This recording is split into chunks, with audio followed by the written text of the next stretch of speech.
ముఖాముఖి. నమస్కారం. One TV ముఖాముఖి కార్యక్రమానికి స్వాగతం. ఈరోజు మనం తెలుగుదేశం పార్టీ మంత్రాలయం నియోజకవర్గ ఇన్ఛార్జ్ తిక్కారెడ్డి గారి దగ్గర ఉన్నాము. ప్రస్తుత రాజకీయ ప్రస్థానము ఏ విధంగా ఉందో వారి మాటలను అడిగి తెలుసుకుందాం. నమస్కారం అండి. సార్, ముందుగా చెప్పండి, తెలుగుదేశం పార్టీలో దాదాపు 15 సంవత్సరాల నుంచి మీరు శ్రమపడ్డారు. ప్రస్తుతం మిమ్మల్ని కాదని వేరే వాళ్ళకి టికెట్ ఇచ్చారు. దానిపై మీరేమంటారు? మేము మా పార్టీని ఒకటే కోరుతున్నాం. ఇప్పుడు ప్రకటించిన అభ్యర్థి బాలనాగిరెడ్డి గారి కోవర్టు 48 రోజుల క్రితం పార్టీలో చేరాడు. కాబట్టి దయచేసి పునః పరిశీలించండి అని చెప్పి అడుగుతా ఉన్నాం అధిష్టానాన్ని. ఎందుకంటే మనం ఎమ్మెల్యేలు గెలిస్తేనే రాష్ట్రంలో అధికారంకి వస్తుంది. మనం ఎమ్మెల్యేలను కరెక్ట్గా పెట్టకపోతే అల్టిమేట్గా ఓట్లు వేసేవాళ్ళు ప్రజలకేమో వాళ్ళు తెలియదు, సంబంధాలు లేవు. మనం ఒకటే బేస్తో అంటే ఈ సర్వేలు కానీ లేకుంటే ఆ టీములు చెప్పింది ఈ టీం చెప్పింది అనుకుంటే ఆ టీములన్నీ కూడా జగన్మోహన్ రెడ్డి గారి పైసలకి మా అపోజిషన్ బాలనాగిరెడ్డి యొక్క డబ్బులకు అమ్ముడు పోయినాయనేదే మా అధిష్టానానికి మేము చెప్తాం. పరిశీలించండి. ఎందుకనంటే మనము ఇన్ని సంవత్సరాల జర్నీలో ఎవరు ఫైట్ చేస్తున్నారో అక్కడ ప్రజల యొక్క మనోభావాలు ఏమున్నాయి, ప్రజల సమస్యలు ఏమున్నాయని కూడా తెలియనటువంటి వాళ్ళని మనం టికెట్లకు ఇస్తే మన పరిస్థితి ఏంటి అనేదే మా యొక్క ఇది. ఖచ్చితంగా పరిశీలించి నాకు టికెట్ ఇవ్వండి అని చెప్పేసి మేము చంద్రబాబు నాయుడు గారికి విజ్ఞప్తి చేస్తాము. అంటే ఈ పరిస్థితి రావడానికి గత 15 సంవత్సరాలుగా మీరు పార్టీ జెండా మోశారు, పార్టీ కష్ట నష్టాలను ఎదుర్కొన్నారు, పార్టీ బలోపేతం కోసం ఈ ప్రాంతంలో ఎంతో కష్టపడ్డారు, ఎన్నో కేసులను ఎదుర్కొన్నారు. ఈ పరిస్థితి రావడానికి కారణం ఏమంటారు? ముఖ్యంగా మా పార్టీలో చాలా పారదర్శకంగానే టికెట్లు ఇవ్వడం అనేది సాంప్రదాయం.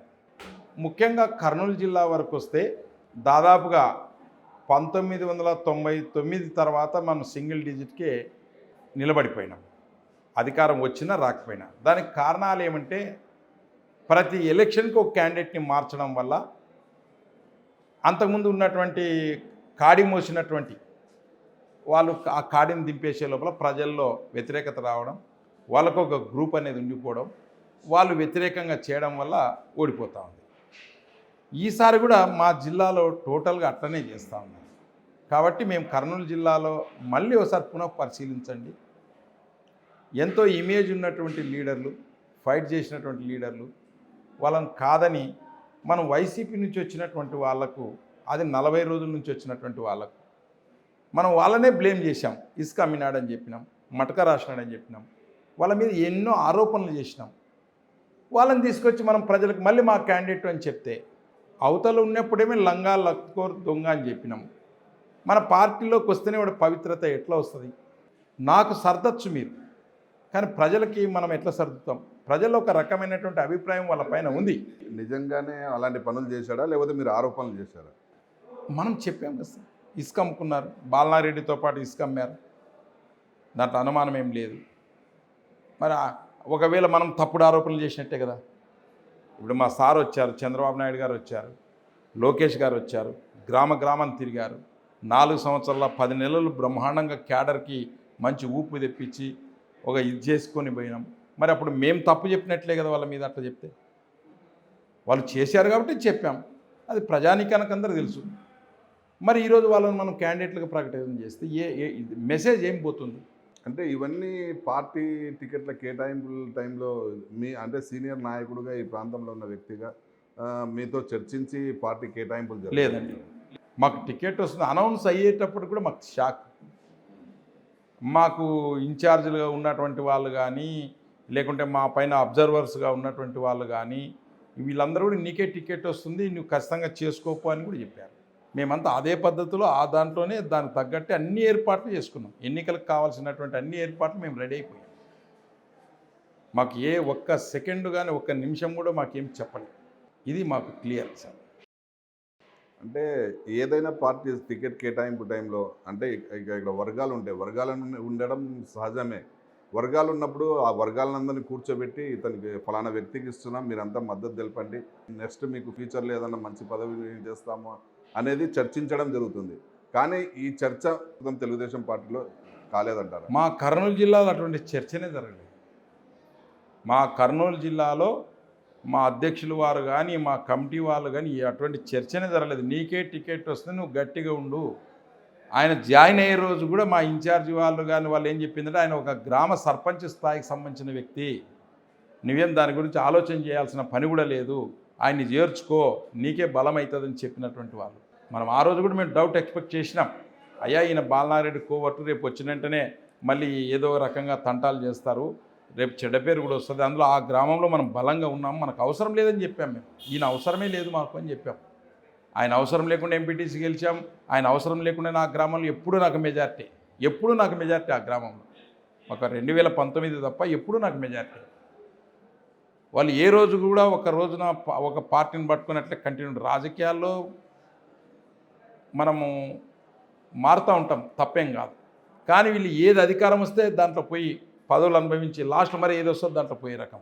మరి మన పార్టీని పట్టుకొని పార్టీని నమ్ముకొని ఉండే రకం కాదు. కష్టకాలం వస్తే ఉండరు. అంటే తెలుగుదేశం పార్టీలో జగన్ కోవర్టులు ఉన్నారని చాలామంది తెలుగుదేశం పార్టీ నాయకులు, మిత్రపక్ష నాయకులు కొంతమంది ఆరోపిస్తున్నారు. ఇది నిజమంటారా? రాష్ట్ర వ్యాప్తంగా అయితే నాకు సంబంధం లేదు, కానీ నాకు తెలియదు. కానీ నా నియోజకవర్గానికి వచ్చేటప్పటికి ప్యూర్లీ 100% బాలనారెడ్డి కోవర్టుని ఈరోజు టికెట్ అనౌన్స్ చేయించారు. మా సార్ ఇప్పుడు అనౌన్స్ చేశాడు, 3 నెలల క్రితం బాలనారెడ్డి అనౌన్స్ చేశాడు. అంటే నా అపోనెంట్ ముందే టికెట్ అనౌన్స్ చేస్తే దానికి ముద్ర వేశాడు. 3 నెలలకు ముందే మా పార్టీలోకి వచ్చిన వెంటనే టికెట్ అయిపోయింది రాఘవేంద్ర రెడ్డికి అని చెప్పాడు. మీటింగ్లో కూడా చెప్పాడు ఆయన. చెప్తే మేమేమనుకున్నాం, నా మీద సరిపోక నా మీద ఇది చేయక ప్రజలు కన్ఫ్యూజ్ చేసేదానికి చెప్తున్నాళ్లే బాలనారెడ్డి అనుకున్నాం. కానీ ఈరోజు చంద్రబాబు నాయుడు గారు కూడా అదే మాట చెప్తే, అంటే మరి మా పార్టీలో వ్యవహారాలు మాకంటే ముందు బాలనారెడ్డికి ఎట్లా తెలుస్తున్నాయి, మా అపోజిషన్ వాళ్ళకి ఎట్లా తెలుస్తున్నాయి, నా నియోజకవర్గమే ఇట్లా జరిగిందా, ఇంకెక్కడైనా జరిగినా? ఎందుకంటే ఇప్పుడు పొత్తుల్లో ఉన్నాం, 31 సీట్లు పోయినాయి. ఒక 10-20 సీట్లు కానీ ఇట్లా పోయిండుంటే, 10-20 సీట్లు ఇట్లా నా నియోజకవర్గం మాదిరి ఏదన్నా అంటే తప్పు చేసి ఉండింటే మళ్ళీ మనకు ఎంత ఇబ్బంది పడతాం మనం. వాళ్ళు కౌంటింగ్ నుంచే వెళ్ళిపోతారు.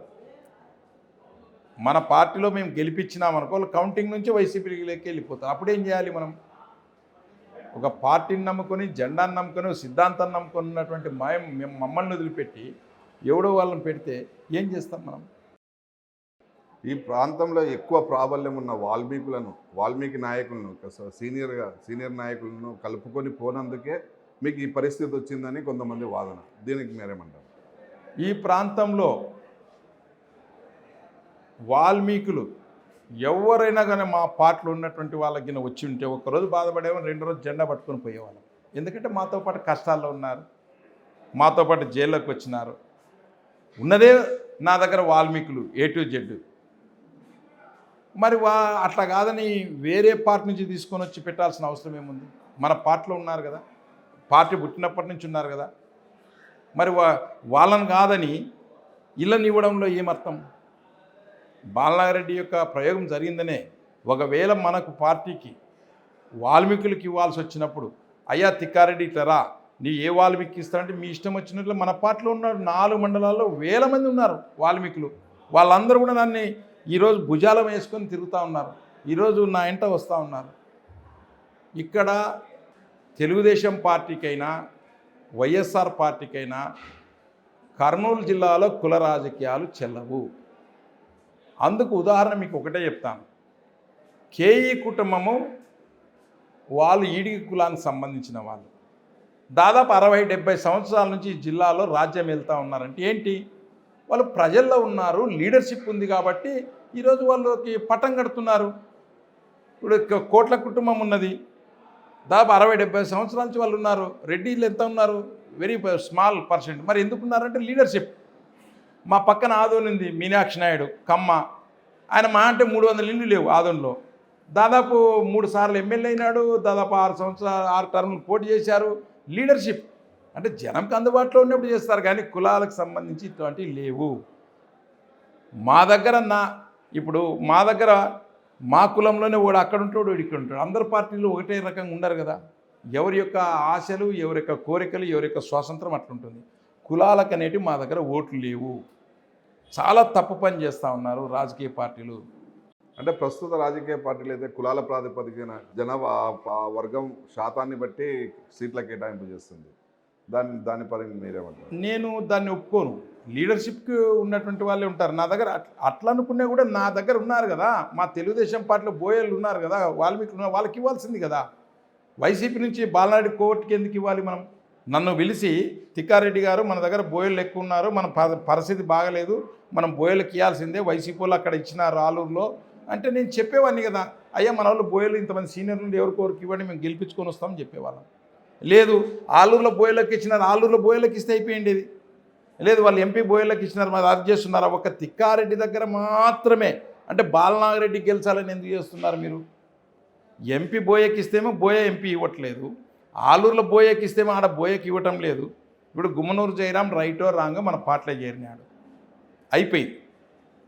ఆయన బోయ మంత్రి, 3 సార్లు పోటీ చేశాడు, 2 సార్లు గెలిచాడు. ఆయనకు ఆలూరు ఇవ్వచ్చు కదా. అక్కడున్న సుజాతమ్మకు గొంతు కోసేసి మనం డోన్కి చేసేసాం కదా. అంటే అది పోవాలి, ఇది పోవాలి అంటే ఏమి? ఇది జగన్ ప్లానే. ఇక్కడ టికెట్లు పంచింది చంద్రబాబు నాయుడు అనుకుంటున్నాం మేము, కానీ ఇది జగన్ పంచిన టికెట్. జగన్ అనేవాళ్ళు మా పార్టీలో దూరి చంద్రబాబు చేత ఇవన్నీ పనులు చేయిస్తూ ఉన్నారు. అంటే మా సార్ని నిట్ట నిలును మోసం చేస్తూ ఉన్నారు. సార్కు రిపోర్ట్లు ఇచ్చేవాళ్ళు ఈ ఇన్ఛార్జీలు పంచార్జీలు అనుకునే వాళ్ళు అమ్ముడు పోయి ఉన్నారు కాబట్టే మాకు ఈ వ్యవస్థ వచ్చింది.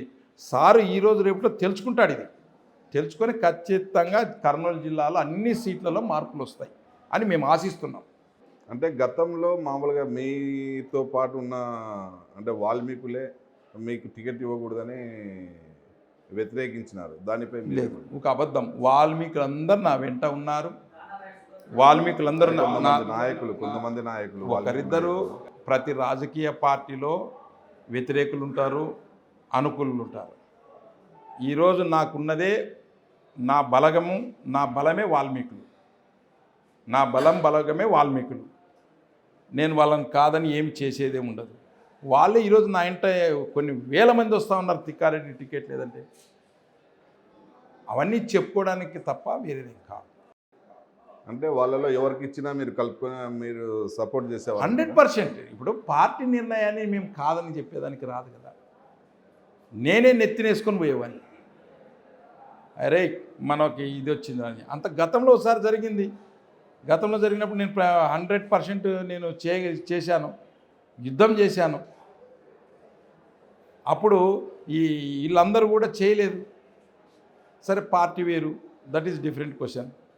మేము ఒకటి ఏమంటే మా అప్పీల్ ఏంటంటే, మనం గెలుపు గుర్రాలకు టికెట్లు ఇస్తే అధికారంలోకి వస్తాం. గెలుపు గుర్రాలకు ఇవ్వాలి. వాళ్ళు జగన్ ట్రాప్లో మనం పడొద్దు.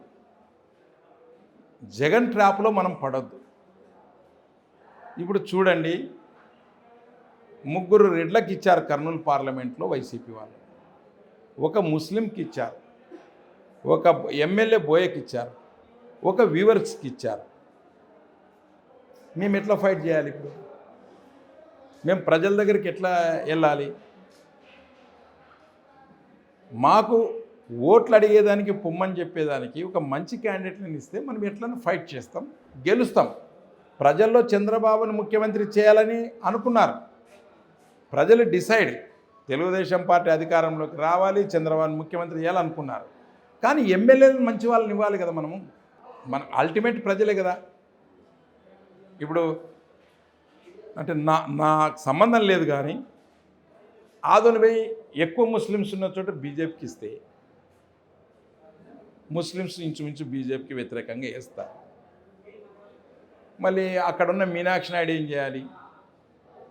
మనం ఒకవేళ బీజేపీకి పట్టుండి వాళ్ళు బీజేపీ అడిగే చోటు ఇస్తే వాళ్ళు గెలుస్తారు, మనము గెలుస్తాం. అంటే ఒక 60-70 వేలతో అది ఓడిపోతే పార్లమెంట్ ఓడిపోతుంది, కర్నూలు పార్లమెంట్ ఓడిపోతుంది. దట్ ఈజ్ మేము కోరుకునేది. అంటే పార్టీలో ఉన్న సీనియర్ బీసీ నాయకులను కలుపుకొని పోనందుకే మీకు ఈ పరిస్థితి ఏర్పడింది అనేది ఒకటి వాదన. లేదు, అందరూ కలిసే వస్తారు, నేను కలుపుకొని పోతాను, అందరు నా కోసం పనిచేస్తారు, వాళ్ళకేమీ నా మీద కోపం ఏం లేదు. ఏదో ఒకటో రెండో పోస్టులు తక్కువ ఎక్కువ వస్తే ఇది అనుకుంటారు, వాళ్ళందరూ కలిసి వస్తారు. నాకు టికెట్ వస్తే అందరూ కలిసి వచ్చేవాళ్ళే తప్ప నా గెలుపు కోసం అందరూ గతంలో పనిచేశారు. అప్పుడు వేవ్ లేదు, అప్పుడు జగన్ వేవ్ ఉంది, ఇప్పుడు కూడా వస్తారు, నా వెంటనే వస్తారు, అటువంటిది ఏం లేదు. ఇప్పుడు నారా లోకేష్ పాదయాత్రలో నారా లోకేష్ సమక్షంలోనే మీరు ఆ ముత్తురెడ్డి ఉలిగయ్య వాళ్ళు వాదోపవాదాలు జరిగాయి మీ మధ్య. అది ఏ పార్టీలన్నా జరుగుతుంది, దానికేం పెద్ద అదేం కాదు. ఆదూరులో జరిగింది, ఆలూరులో జరిగింది, అన్నీ జరుగుతాయి. ఎమ్మెనూరులో జరిగింది, కోడుమూరులో జరిగింది. అవన్నీ గ్రూపులు అనేటివి పార్టీలు అన్నప్పుడు గ్రూపులు అవన్నీ ఉంటాయి కాబట్టి మనకు అదేం పెద్ద ఇష్యూ కాదు. అంతా మా వాళ్ళేగా, మా కుటుంబంలో చిన్న కుటుంబంలో కూడా మనం ఇది జరుగుతుంది. మొత్తం ఒక చిన్న కుటుంబంలో కూడా ఉంటాయి. ఏమి కుటుంబం అన్నాక సమస్యలు ఉంటాయి, సర్దుకొని పోయేది ఉంటుంది. ఇవన్నీ అవి చిన్న ఇష్యూస్, అవన్నీ కాదు. వాళ్ళందరూ కూడా నేనంటే అభిమానం, నాకు వాళ్ళంటే కూడా అభిమానం. ఇప్పుడు మీ సమస్యను అధిష్టానం దృష్టికి తీసుకెళ్లారంటే ఈ విధంగా ఉంది నియోజకవర్గంలో ఇటువంటి వ్యక్తికి సీట్ కేటాయించడం వల్ల ఇక్కడ నష్టపోతాము అనేది అధిష్టానం దృష్టికి తీసుకెళ్ళారు. రోజు తీసుకొని వెళ్తున్నాం. ప్రతి గ్రామ కమిటీలు, మండల కమిటీలు, మా జిల్లా కమిటీలకు సంబంధించినటువంటి అన్నీ కూడా రిటర్న్గా రాసి అన్నీ కూడా మా ఆఫీస్కి పంపిస్తూ ఉన్నాం. మా ఆఫీస్ కూడా పునరాలోచనలో పడ్డది, మళ్ళీ రీసర్వేలు చేస్తారు, ఖచ్చితంగా మాకు టికెట్ వస్తుందనే మాకు ఆశ ఉంది. అంటే ఈ మార్పులు చేర్పులు అంటే దాదాపు 2 నెలల వ్యవధి ఉంది కాబట్టి ఈ మార్పులు చేర్పులు ఖచ్చితంగా ఉంటాయని మీరు ఆశాభావం వ్యక్తం చేస్తున్నారు. ఇది ప్రజాస్వామ్యం, గెలిచేవాడికి టికెట్ ఇవ్వాల్సిందే ఎవరైనా కూడా. ఏది తెలుగుదేశం అయినా, వైసీపీ అయినా, ఇంకోటైనా ఆటోమేటిక్ ఇవ్వాల్సిందే. మాకేమింది, మా మీద మేము తుపాకులతో గాల్పించుకొని ఇవన్నీ చేసి పార్టీ కోసం ఇది చేస్తున్నప్పుడు పార్టీ మమ్మల్ని కాకని ఎవరిని గుర్తిస్తుంది? రేపు నాడు మేము కాటికి బీటికి మేము నిలబడి ఉంటాం. గవర్నమెంట్ వచ్చినా ఉంటాం, గవర్నమెంట్ రాకపోయినా ఉంటాం. తిక్కారెడ్డి అనేవాడు చంద్రబాబు నమ్ముకొని ఉన్నాడు, లోకేష్ని నమ్ముకొని ఉన్నాడు. వాళ్ళేముంది అవకాశం, ఇట్లా వచ్చిందంటే ఇట్లా పోతాడు, ఇట్లా వచ్చిందంటే ఇట్లా పోతాడు. ఇప్పుడు అధిష్టానము చివరికి మిమ్మల్ని మీ సేవలను గుర్తించినాము, పార్టీ వచ్చిన తర్వాత మీకు ఏదన్నా మంచి గుర్తింపు స్థానం కల్పిస్తాము, రాఘవేంద్ర రెడ్డికి సపోర్ట్ చేయండి అంటే మీ నిర్ణయం ఎలా ఉంటుంది? ఇది నా ఒక్కరి నిర్ణయం కాదు. ఎందుకంటే నేను అప్పీల్ చేసేది మీ ద్వారా ఏమంటే, ఇది నా యొక్క మనోవేదన. నాకేమి ఆయన రాఘవేంద్ర రెడ్డికి నాకు పర్సనల్ గొడవలు కొట్లాటలు ఏమి లేవు. మా పార్టీ కాదు, మాకేం గొడవలు కానీ ఇంకోటి కానీ ఏం లేవు. తెలుగుదేశం పార్టీగా మంత్రాలయం నియోజకవర్గంలో చంద్రబాబు నాయుడు గారు పిలిచి సమన్వయ కమిటీ పెట్టి, అయ్యా నా పరిస్థితి ఇదని చెప్పినప్పుడు మా పరిస్థితులు చెప్తాం, ఆయన నిర్ణయం తీసుకుంటాడు. ఈరోజు నువ్వు ఎవరికో వచ్చి ఒక కోవర్టుకి మేము ఎమ్మెల్యేగా ఓట్లేమంటే తిక్కారెడ్డి నెత్తిని ఎత్తుకొని పోయినా ఆయన ఓడిపోతాడు. ఎందుకంటే ప్రజలు ఓట్లేయరు. ఆయన గెలవాలనేమి రాలేదు మన దగ్గరికి, ఆయన గెలిచాలని రాలే, బాలనారాయణ గెలిచాలని వచ్చాడు, బాలనారాయణని గెలిపించాలని వచ్చినాడు. ఆయనకి తర్వాత ఏమనంటే తిక్కారెడ్డి నన్ను ఓడించినాడు అంటారు. ఇది జరగబోయేది. ఇది మేము అందుకోసం అట్లా కాదురా నైనా, మేము గెలిచాలి కాబట్టి నాకు టికెట్ ఇవ్వండి అనేది మా అప్పీల్. అంటే ఆ పరిస్థితి అధిష్టానం నుంచి మీకు పిలుపు వచ్చే అవకాశాలు ఉన్నాయంటారా? 100కి 100 చంద్రబాబు నాయుడు ఖచ్చితంగా ఎక్కడ పొరపాట్లు జరిగినాయి, ఎక్కడేం జరిగిందో తెలుసుకోలేనంత అమాయకుడేం కాదు. ఖచ్చితంగా జరుగుతుంది, నాకు పిలుపు వస్తుంది, టికెట్ ఖచ్చితంగా నాకే ఇస్తాడు, నేను గెలుస్తాను కూడా బాలనారెడ్డి పైన. ఇప్పుడు అధిష్టానంలోనే జగన్ కోవట్లు ఉన్నారన్నప్పుడు ఇటువంటివన్నీ తెలుగుదేశం పార్టీ అధినేత దృష్టికి తీసుకెళ్తారంటారా? ఇంకా మైనస్లే చూపిస్తారు. చంద్రబాబు నాయుడు గారికి చైనా వాల్స్ ఎట్లా అడ్డుగోడలు ఉన్నాయి, అట్లా అడ్డుగోడలు మా లీడర్లకు వాళ్ళకు బ్రోకర్లు అనేది ఉన్నారు. నిజం. మేము సార్తో కూర్చున్నప్పుడు మొత్తం మా దగ్గర ఫైల్ ఉంది, ఆ ఫైల్ మొత్తం సార్కి ఇస్తాం. సార్ ఇట్లా జరిగింది, ఇట్లా మోసం జరిగింది, ఇది ఒకసారి పరిశీలించండి అని చెప్తాం. నేను గెలుస్తానంటే ఆయన టికెట్ ఇవ్వచ్చు, నాకు ఓడిపోతానంటే ఆయన చెప్తాడు, తిక్కారెడ్డి ఈ కారణం చేత నువ్వు గెలిచే పరిస్థితి లేదు, ఈ కారణం చేత వాడు గెలుస్తాడు చూడని కూడా చెప్తాడు ఆయన. ఎందుకంటే మాకు సార్ పైన ఆ నమ్మకం ఉంది. సారు చాలా ట్రాన్స్పరెంట్గా ఉంటాడు, చాలా పద్ధతిగా ఉంటాడు. ఎందుకంటే మాకు ఆ నమ్మకం మాకుంది. ఎందుకంటే ఆయన్ని మేము ఈరోజు కూడా మాకు ఇంత అన్యాయం జరిగినా, ఇన్ని కోటాను కోట్లు మేము పోగొట్టుకున్నా ఆరోగ్యం దెబ్బతిని మా కాళ్ళు బుల్లెట్లు దెబ్బలు తగిలినా మేము ఎక్కడ కూడా చంద్రబాబు గారిని కానీ తెలుగుదేశాన్ని నిందించడం లేదు. కోవర్ట్లు బ్రోకర్లు మన పార్టీలో ఉన్నారు కాబట్టి వాళ్ళని తీసేసి ఒకసారి పరిశీలించండి అంటున్నాం. కర్నూలు జిల్లాని కాపాడండి. సరే, నెక్స్ట్ స్టెప్ అంటే ఒకవేళ మద్దతు ఇవ్వండి, తెలుగుదేశం పార్టీకి ఈసారికి మద్దతు ఇవ్వండి, రాఘవేంద్ర రెడ్డికి పూర్తి స్థాయిలో మద్దతు ఇవ్వండి అంటే మీ స్టెప్ ఎలా? మేము ఇది ఊహాజనితం, ఇప్పుడే ఏం చెప్పలేము. మాకు చంద్రబాబు గారితో కూర్చోవాలి. చంద్రబాబు నాయుడు గారు నన్ను పిలవకుండానే నాకు టికెట్ కన్ఫర్మ్ అవుతుంది. నన్ను పిలవకుండానే నా పేరు ఖచ్చితంగా పరిశీలనలో ఉంది. తొందరలోనే థర్డ్ లిస్ట్ అయిపోయిన తర్వాత పునఃపరిశీలన అనేది జరుగుతాయి.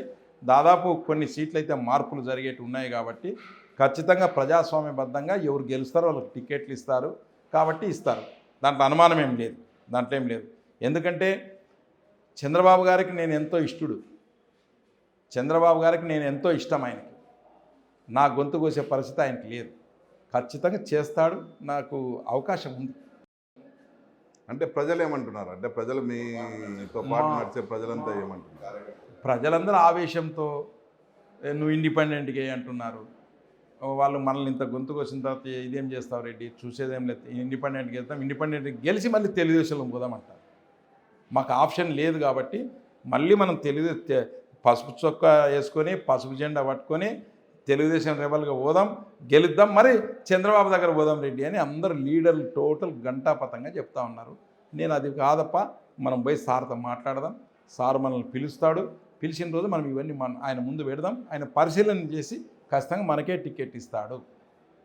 ఓకే అండి, మీ ఆశయం నెరవేరాలని, మళ్ళీ మీకే టికెట్ కేటాయింపు జరగాలని ఆశిస్తూ సెలవు తీసుకుంటున్నాను. ముఖాముఖి